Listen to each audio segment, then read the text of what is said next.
காலையில எந்திச்சோனே வயிறு கடகடன்னு இருந்தது. என்னடா பண்ணுறதுன்னு பார்த்தாக்க, சரி காப்பி குடிக்கலான்னு சொல்லிட்டு போனாக்க, எங்க அக்கா கடுங்காப்பி தான் இருக்குன்னு சொன்னது.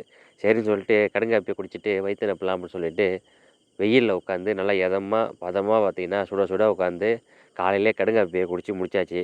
சரி அடுத்து என்ன பண்ணலாம்னு சொல்லிட்டு பார்த்தா, நம்மளுக்கு இருக்க ஒரே வேலை தண்ணி விடுறது தான்.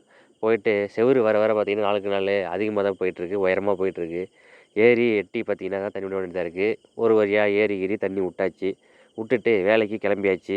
ஒரு ஃபிட்டிங் ஒண்ணு வந்தது. அந்த ஃபிட்டிங்க போட்டுட்டு, அடுத்து மதியம் பார்த்தீங்கன்னா, வயிறு செமையா பசிக்க ஆரம்பிச்சுட்டு, இன்னைக்கு என்னன்னு தெரியல, காலைலேருந்து நல்ல பசி. சரின்னு சொல்லிட்டு, நான் போன டைமுக்கு பரோட்டா மட்டும் தான் இருந்தது. சரின்னு சொல்லிட்டு, ஒரு 2 பரோட்டாவும், ஒரு ஆம்லெட்டும் வாங்கி, நல்லா சால்னாவ அதில ஊத்தி, முக்கி, நல்லா பார்த்தீங்கன்னா, சுவையா சாப்பிட்டாச்சு இன்னைக்கு மதிய சாப்பாட. அப்படியே ஒரு 4, 4:30 பார்த்தீங்கன்னா, உண்ட மயக்கத்தில ஒரு பாட்ட ஒண்ணு கேட்டுக்கிட்டு, எங்க ஊர் வழியா, அதுவும் கிராமத்து ரோடு வழியா அப்படியே ஜாலியா பார்த்தீங்கன்னா, ஒரு ரவுண்டு போனேன். அதுக்கப்புறம் போயிட்டு கஸ்டமர் பிளேஸ் ஒண்ணு போனேன். அங்க பார்த்தீங்கன்னா, நான் போன நேரம் ஷட்டவுனு கரண்ட் இல்ல. சரி என்னடா பண்ணுறதுன்னு சொல்லிட்டு அப்படியே வீடியோ எடுத்து நின்னுகிட்டு இருந்தேன்.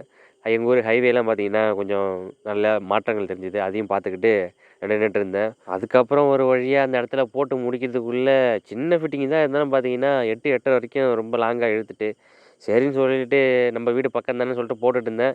8:30க்கு முடிஞ்சது. அங்கேயே பார்த்தீங்கன்னா, வீட்டுக்கு இப்படியே கிளம்பியாச்சு. இன்னும் நாளே இதோட முடிச்சிட்டேன்.